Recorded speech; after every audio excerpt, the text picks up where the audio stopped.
Alright, break over. Sorry for the lack of uploads, life has just been in the way. Also, I've been kind of burnt out on catcher games for a while now, so remember, breaks are very healthy, especially with sanity enduring events like CC. So how did you guys do with CC anyway? For me, well, I got to risk 18, then took the whole week off like the lazy person I am. But anyhow, let's get onto the video, shall we? So as you guys may know, we have a new event coming up called Mansfield Break. So for all you criminals out there who have been stealing gacha luck, trashing waifus, or even, the worst crime yet, raising mudrock, prepare to go to the mining fields, where your life will consist of mining Orirock and discussing an escape plan with Talaha. This event will introduce us to a new banner which will introduce Mountain, Kafka, and the precious Pinecone. Also, I kind of almost forgot, there will be a wonderful rate up for Silence, and I'm pretty sure no one here has her, so congratulations in advance for pulling her. There will also be a new event welfare operator called Robin, the raccoon. Don't blame me if she steals all your Arknight Prime, because that's what raccoons do. But anyhow, let's get onto the review, shall we? Starting with Mountain. So if you're already hesitant on rolling for this big, well-dressed, fancy creature just because he's an animal, then you are very wrong. Because if you play Arknights, you are automatically a furry. So Mountain is our new 6-star guard, and to be honest, I'm kinda getting tired of saying 6-star guard, not gonna lie. So he's in the Brawler archetype, and probably the most successful one we've had right now, since he specializes in both survival and DPS. His trait is the typical 1-block enemy, which is kind of underwhelming seeing he's a 6-star, but let's move on to those talents, shall we? So basically, his first talent gives him a 20% chance to increase his own attack and also decrease the attack of the enemies he's attacking for 3 seconds. It's pretty straightforward. It allows Mountain to deal more DPS while also reducing the damage taken. Unfortunately, this talent cannot stack. Well, to be honest though, if this could stack it would be pretty busted, in my opinion. And his second talent is more straightforward. It literally increases his defense and physical dodge, and yeah, that is literally it. Alright, let's take a look at those skills.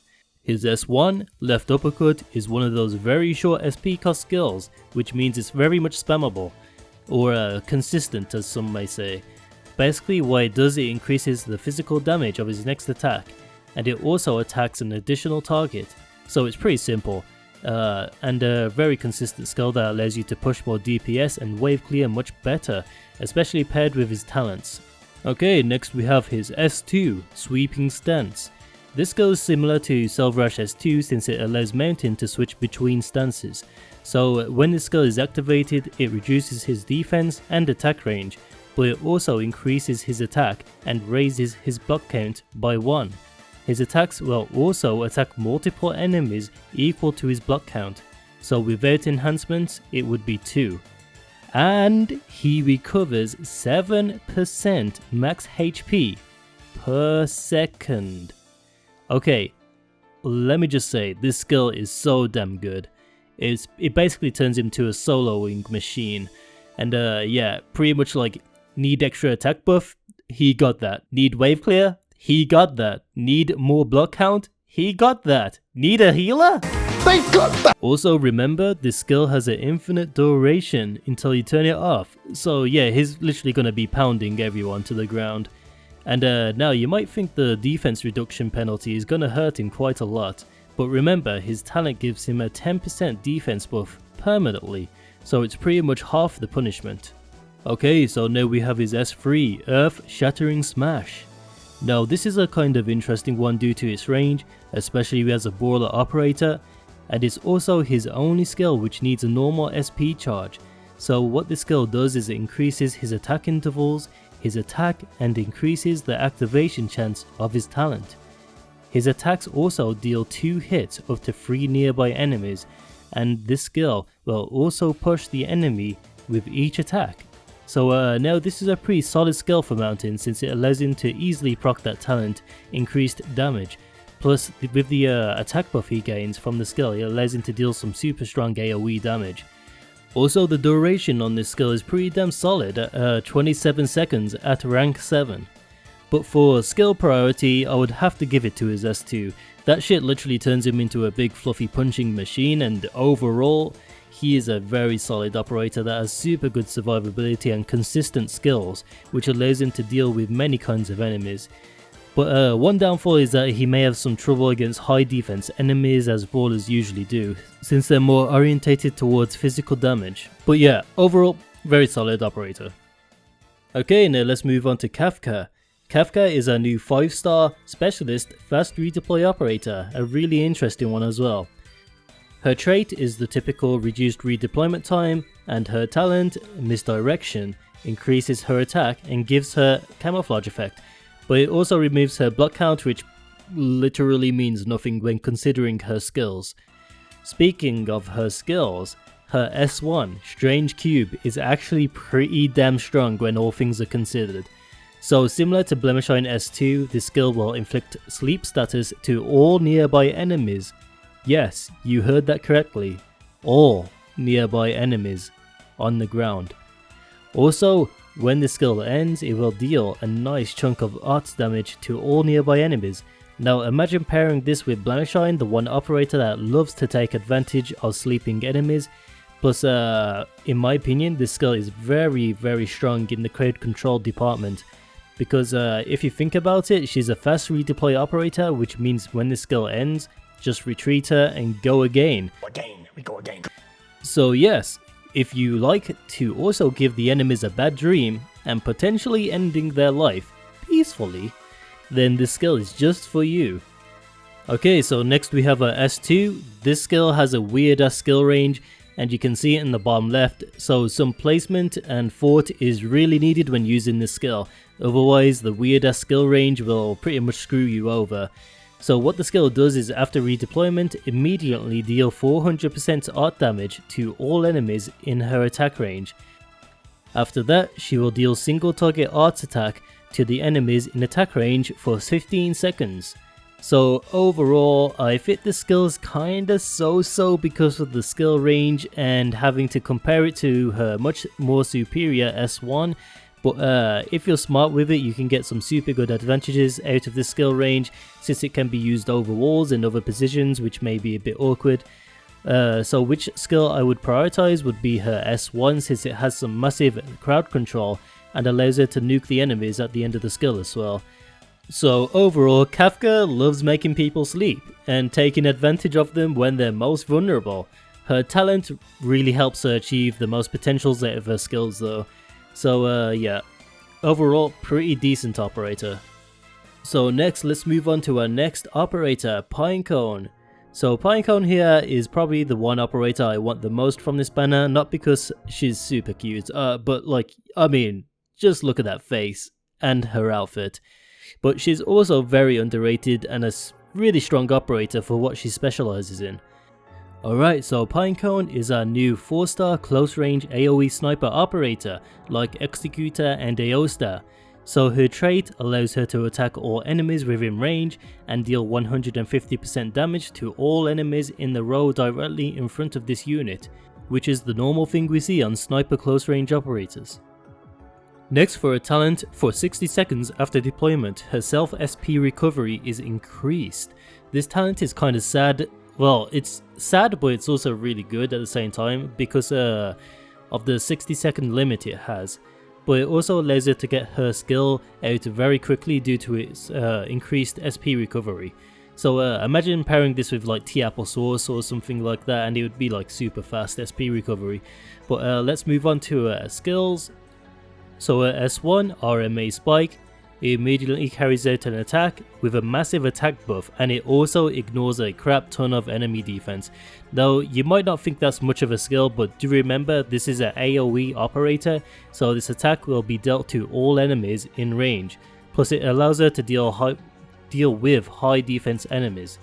Not only that, it has a very short SP cost and can hold up to 3 charges, which allows this skill to be very spammable. Now pair this with her talent and you could push out some serious DPS numbers in some short amount of time. Next we have a S2 Electrical Overload. Now this skill to me is kind of weird in terms of startup and positioning. So what this skill does is increases her attack, but it also reduces her already small attack range. Also, every usage of the skill increases the attack gain by 20%, but it caps at 60%. So you will need to use this skill 2 additional times to get the full potential out of it, which to me kind of feels a bit too long. Since at rank 7 the SP cost is like 30, plus you need to position her where there's only going to be like a single line of enemies due to the reduced attack range. So it's kind of like a pretty like situational skill where you need to have the battle last a while due to the attack stacking she has on her skill, which kind of makes it a bit underwhelming to me since you kind of have to build up your team around her. So for skill prioritization, I would definitely recommend her S1 over her S2. But overall, she's a great AoE close range sniper because of that spammable S1 and her talent, which allows her to get that bonus head start. Also, the fact of being able to deal with high defense enemies is huge. And finally, we have Robin. So Robin is our new 5-star specialist operator that literally everyone can obtain because she's a free welfare operator. She's a very interesting operator since she has an archetype similar to summoning, but she summons traps instead. Also, she's a ranged operator if you didn't know. As for her trait, it reads as, can use traps in battle, traps cannot be placed on tiles with enemies present. So if you enjoy using traps like Ansel, Robin enables you to use them in battle. So moving on, Robin has quite an interestingly worded talent. It reads, can use 10 clip charge traps and you can hold up to 10 of them. The first enemy to step on each trap will trigger it. Well, basically it's pretty much telling you that you're able to hold up to a certain amount of traps, and that's pretty much it. Like, there's nothing special. So what do these traps do, may you ask? Well, starting with a S1, binding clip charges. When this clip is triggered, deal a large amount of physical damage to the target who activated it. This will also bind them for a certain amount of time. Also, once the trap has been detonated, you will immediately gain 1 trap. So basically, it's a trap that will deal a chunk of physical damage and bind the enemy. Nothing more to say. Now for S2, launcher clip charges. When the clip is triggered, deal a large amount of physical damage to the target who activated it. You may be thinking, wait, did he just say the same thing? Yes. Yes, I did. It's basically the same thing as a S1, but instead it will push the enemies away of them instead of binding them. And of course you will gain a trap once it has been detonated. Also to mention, both of the skills have the same DP cost, so for skill prioritization, like literally it depends on the map. So in my opinion, both of these skills are worth investing in my opinion. So yeah, it really depends on the map. So now for Robin. Robin is a really really operator though, since she benefits in various situations, but also she's kind of limited as well. So she's able to bind and push. So depending on the map, you will want to change the skill, especially because they're very similar in attack buff and SP regen, which makes both of the skills just as useful as each other. But as you know, not a lot of maps have these areas where you can push enemies off the map, which means to me her S1 would most likely be more beneficial to you, but depending on your playstyle, you might like the S2 even more. But overall, she's a really interesting operator.